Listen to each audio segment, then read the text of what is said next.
Some of you may know Elwood. I said to Elwood, who is that girl? And the rest is history. So I found a life partner. If you're not married here, I'm going to tell you, find a good life partner. It makes everything a whole lot easier. I know you didn't come. You did not come to hear married. That goes for you, Jordan. I did not come to talk about marriage, although if you want me to, I can. I can talk about just about anything. I won't talk about politics because it's worthless. Yeah, that's right. Amen. Okay? But if my son-in-law wondered if I could keep from preaching, and I said, no, I really can't, because when I talk, you get me. And I'm not especially religious, but I am a deeply committed follower of Jesus Christ, so that affects everything I do. And so my philosophies come out of the way that I believe that God has set things up. So my story starts, I was born outside of Belleville here, right across from Paul B's. Dave C. Yoder has a robot barn there now. That's where I was born. When I was 2 years old, my dad moved to this god-awful place called Triple-Hil. You got to go to the other end of the valley.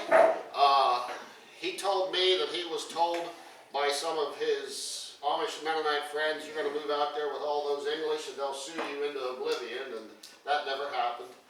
It was a different time. He paid $45,000 for a farm, had no money, and the guy he was purchasing the farm from said, I need $10,000 down, and Dad told Warren, I don't have $10,000, and Warren said, well, go to the Reedsville National Bank and they will give you $10,000, I'll finance the rest. Dad said, they're not going to give me any money. Warren said, go to the bank and ask for the money. And so he did. Found out later Warren was bank president. But it was a different time. So Dad was sitting in Warren's office, and Warren was going to finance $35,000, and Dad said, are we putting anything on paper? Warren was smoking his pipe. According to my dad, Warren was smoking his pipe, had his feet up on the table. His feet hit the floor, and he jumped up and he said, young man, if I can't trust you, I don't want to do business with you. And for the next 10 years, my dad paid $300 a month. Never anything on paper. The farm was in his name. It was a different time. But I was fortunate to know people from that time. And so that's part of what I bring. So my dad and I milked cows. I grew up with a love of cows. I got it from him. I grew up reading the Holstein World, and if you know anything about the Holstein World, it had a red banner across the top with a globe. I remember that.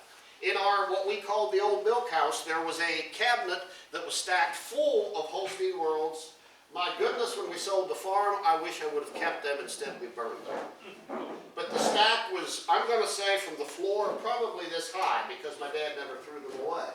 He took me to sales. He took me to the sale barn in Belleville.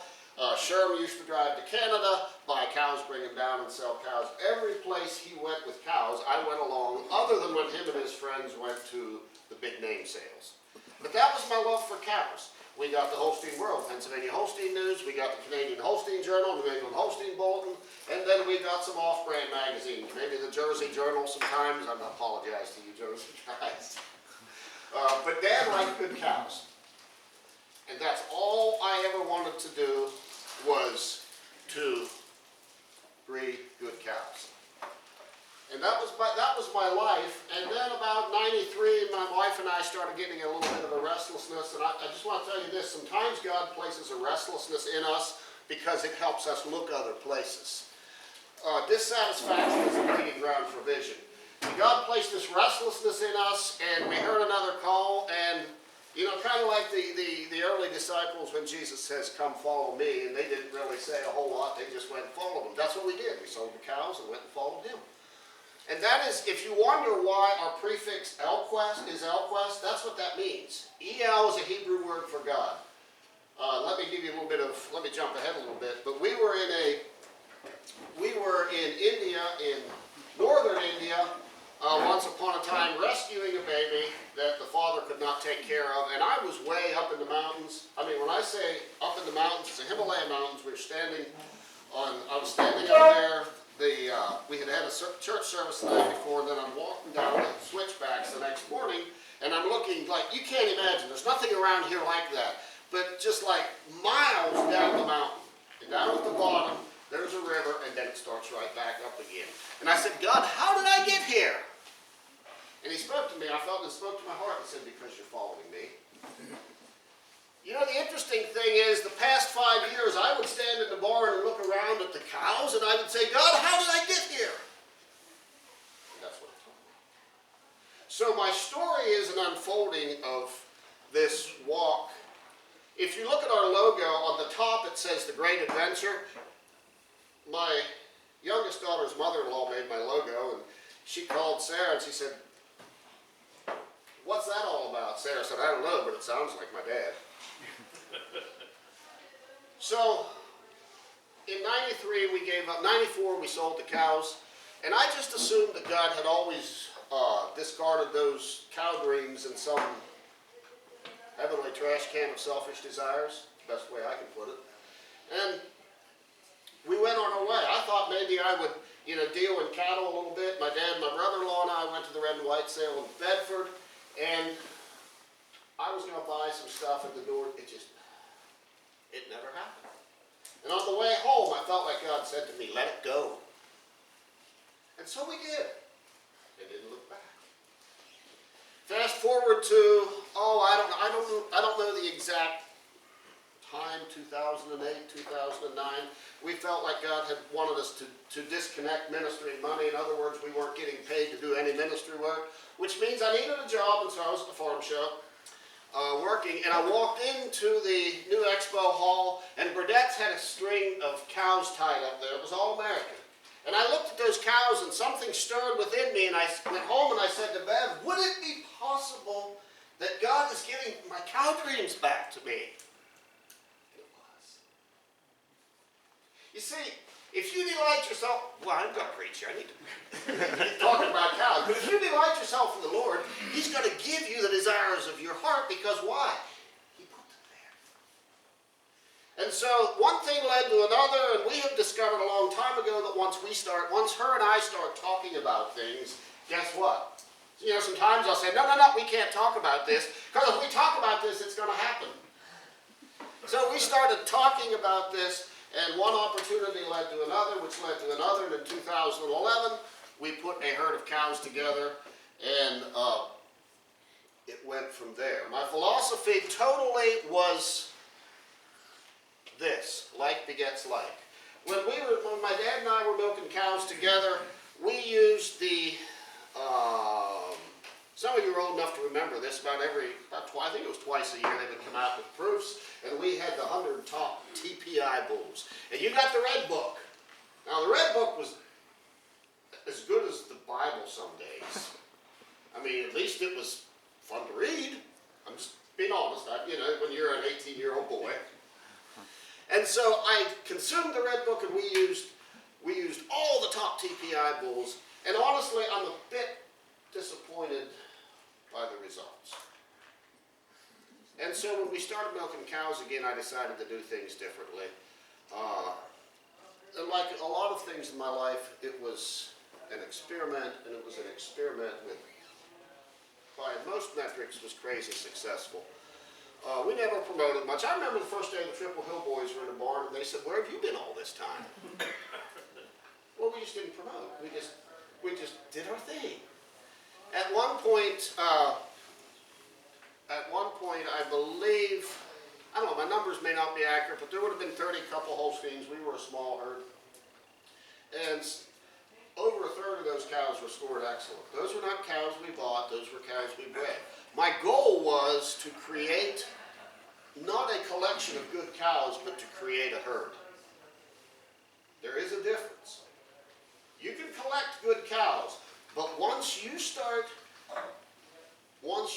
getting cows that you see, you milked the dam and the grand dam, and you milked an aunt, and you milked another aunt, and you milked a cousin, and you start seeing the consistencies. Wow, this family never gets sick.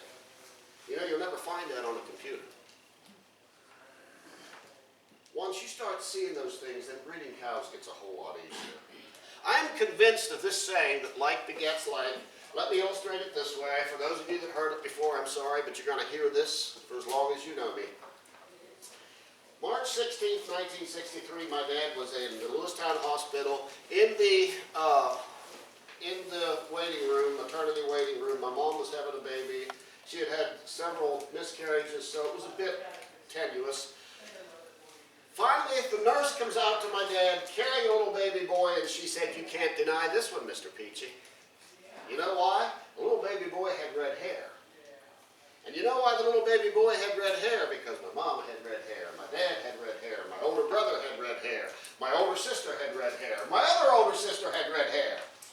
Why did I have red hair? I know it's kind of not red anymore.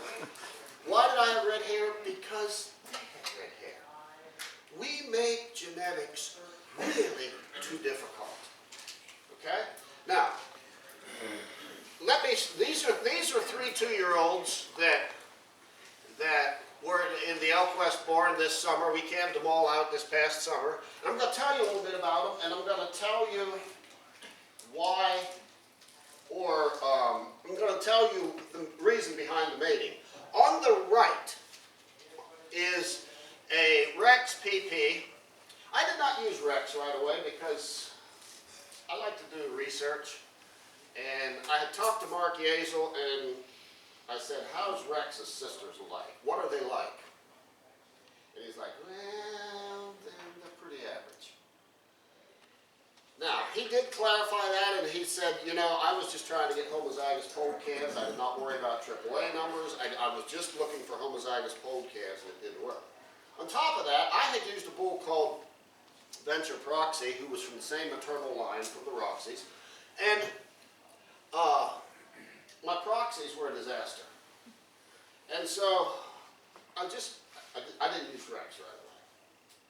And then I started seeing fresh Rexes, and I was like, one thing that's important to me is consistency. When you get a bull that goes bam, bam, bam, bam, and you can walk into a barn and you can say, "I bet that's a Rex." That's important to me. Breeding becomes much easier once you get consistent. So I started using Rex. Now, this Rex is out of an excellent Pine Tree Relief P. I know you've never heard of them, but I used them. Then the next dam was a cow called Burkett Falls Pledge Spanish. Now you see, when we started milking in 2011, John Burkett was gracious enough to let us pick cows out of his herd. And I think you may remember, John, I told you that we're just going to see how these cows develop, and we're going to see what emerges, and then those are the families we're going to run with. Well, Pledge Spanish